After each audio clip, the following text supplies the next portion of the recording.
Good morning everyone, this is Priyanshu Kaushik and you're listening to Noobs Law School.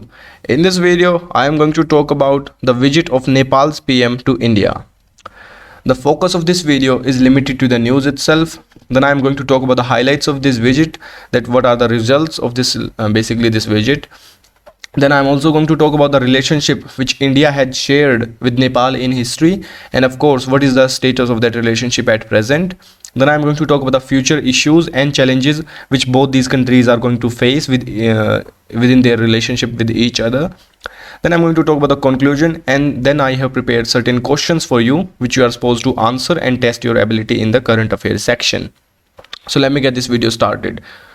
Okay, let's talk about the news itself. The Prime Minister of Nepal, Deuba, has visited India and held a summit meeting with the Prime Minister of India, that is Narendra Modi. So the full name of Nepal's Prime Minister is Sher Bahadur Deuba, and it is his first bilateral visit to India after assuming his office in June 2021 last year. So this delegation level talks were held at the Hyderabad. Yes, you must remember this name, at the Hyderabad House in New Delhi. The last prime minister who belonged to the state of Nepal who happened to visit India was PM KP Oli, and he visited India in 2019 at the uh, oath ceremony, the swearing ceremony of Prime Minister Narendra Modi in 2019. I would like to introduce to the LawSet Adda, which is a one-stop solution for Telangana and Andhra Pradesh LawSet examinations. You should definitely refer to LawSet Adda, which is going to be a one-stop solution for these exams. The link of this channel is in the description box of this video. So now let's move on to the highlights of this visit. The very first highlight is this one, that the cross-border the very first highlight of this visit is the launch of a 35-kilometer cross-border railway line, which is going to link basically Jayanagar, which is in Bihar, to Kurtha, which is in Nepal. And this is the first broad gauge passenger rail link between the two countries, and it will be extended to Bardi Bas, which is in Nepal, of course, and it is a solely Indian project which is going to be constructed upon Indian grant of 548 crore rupees only. Before moving forward, I would like to introduce you to CLAT Combat, which is going to be held on 10th April at 3 p.m. Lucky participants are going to win exciting rewards, which might include Google Mini, JBL headboard, smartwatch, etc.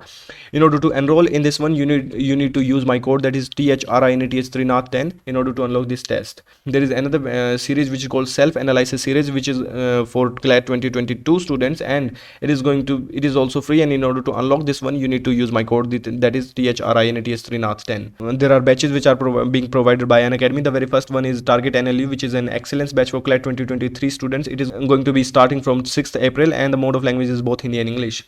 There is another batch which is a rank boosters batch, which is for the students of 2022 students, and the mode of language is English only, and it is going to start from 6th April only. There is another batch which is called Law and Order, which is a one-stop solution for CLAT 2024 students, and it is going to start from 8th April, and the mode of language is both Hindi and English.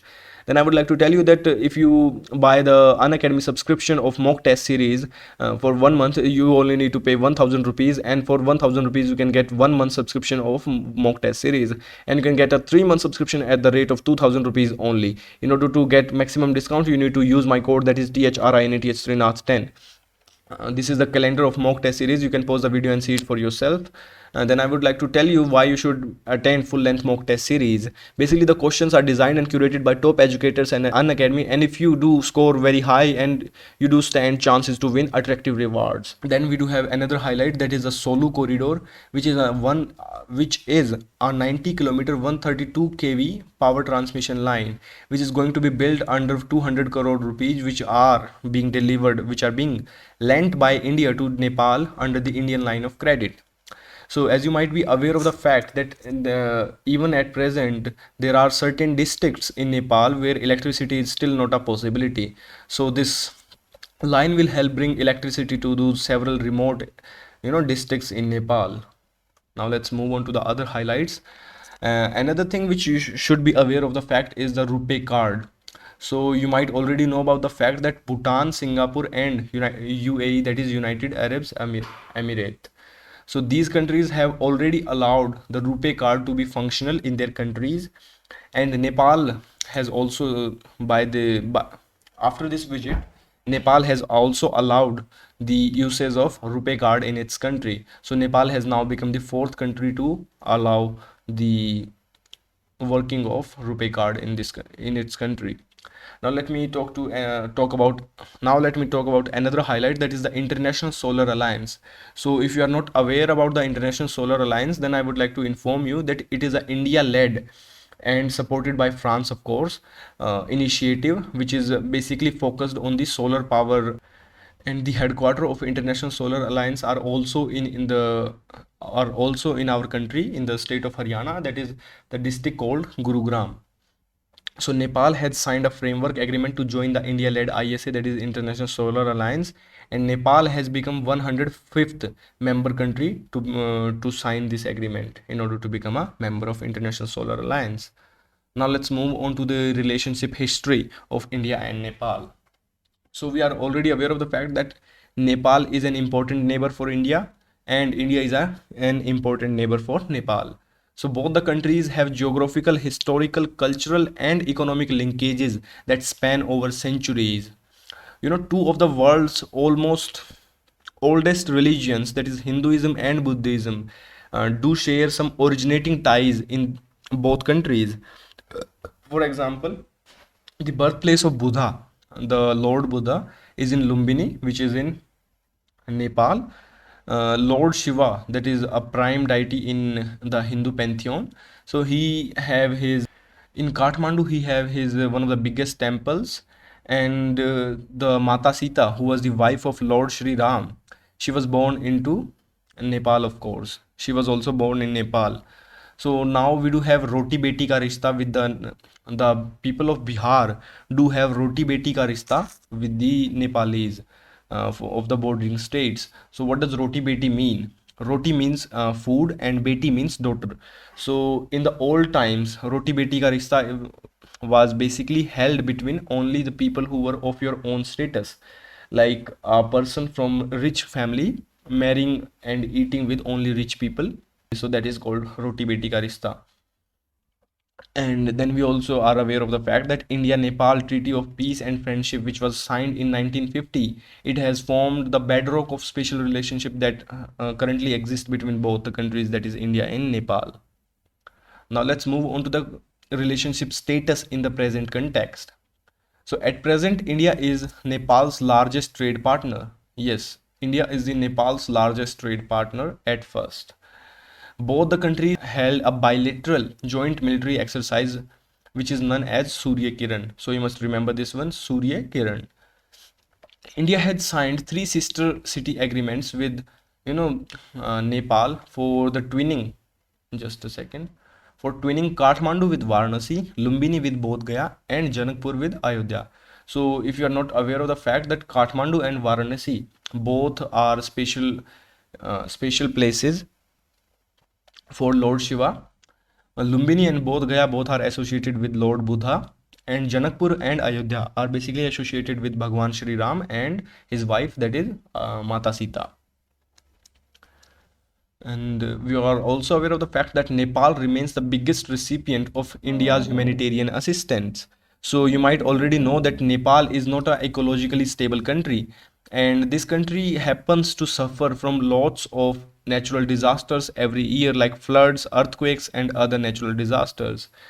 And because of that, India has been the biggest sender of assistance to this country in terms of monetary or physical labor health, in all the terms. Both the countries are part of various organizations, various regional organizations, like BIMSTEC, that is Bay of Bengal Initiative for Multi-Sectoral Technical and Economic Cooperation. Another organization being NAM, that is Non-Aligned Movement. There is another organization named SARC, that is South Asian Association for Regional Cooperation. Now let's move on to the issues and challenges which both these countries are going to face in future against the relationship they hold right now. So the very first issue which happens to cause major intervention between the relationship of both countries is the involvement of China with Nepal. So in recent years, Nepal has drifted away from India's influence. And you know who has taken the benefits of this drifting away? Of course, it has been China. So China has gradually filled the space with investments, aids, and loans to Nepal. And China is basically trying to win the favor of Nepali people. China considers Nepal as a key partner in its Belt and Road Initiative. So you must already know about the Belt and Road Initiative, and if you do not, then you must, do a certain research about this topic because it is very important one for your current affairs. Then we do have another dispute which happened to arose in the year of 2019. So in that year, Nepal released a new political map and tried to show the areas which were part of the state of Uttarakhand into its own territory. Those areas were Kalapani, Limpudhara, and Lipu Lake. So these areas were proclaimed by Nepal as its own territory, as parts of its. So these areas were claimed by Nepal as being part of its own territory. India, of course, had to reject this new map officially. India, of course, officially rejected this new map and called it a bluff. This dispute has emerged itself and has not been solved yet and is yet to be solved. Now let's move on to the conclusion part. So I have drawn certain conclusions, and it is basically India should engage more proactively with Nepal. So Nepal has been working as a buffer state between India and China, and it is basically a duty of India to engage more proactively with the Nepal, because Nepali people share sentiments with Indians, not with Chinese. So India should definitely take benefit of that part. Nepali leadership should be careful and think rationally about its relationship with China. We are all aware about the fact that China does not believe in friendship and is a very selfish country. So benefit of China is bad. So China believes in its own supremacy and it does not care about Nepal. Both Nepalis and Indians share friendly and cordial sentiments with each other and for each other. So we should also, take that into consideration. Mere differences shall not turn into disputes. Uh, and both the countries should resolve any issue which arise between both of them peacefully, so that peace and harmony can be maintained and friendship can keep continue going. Now let's move on to the question and answers part. These questions are going to test your CA preparations and you have to give the answers in the comment box. Talking about the first question, what is the name of the Nepal's prime minister? So option A, Sher Bahadur Deuba. Option B, KP Oli. Option C, Girja Prasad Koirala. Option D, Pushp Kamal Dahal. Moving on to the next question. On which of the following areas dispute over territory arose between India and Nepal? Option A, Kalapani, Bhagatpur and Lipu Lake. Option B, Chitwan, Limpadhura and Lipu Lake. Option C, Kalapani, Limpudhara and Lipu Lake. Option D, Bardia, Lipu Lake, Bhojpur. Moving on to the next question. Which of the following countries is not part of the association called SAARC? So what is the definition of SAARC? SAARC is basically, the full form of SAARC is basically South Asian Association for Regional Cooperation. So which of the following countries is not part of this organization? Option A being India, option B is Nepal, option C China, option D Bhutan.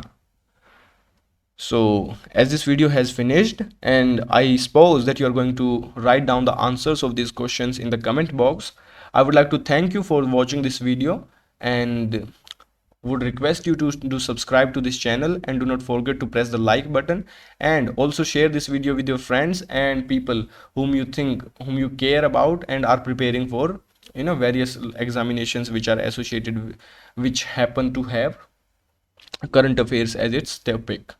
Thank you for watching this video.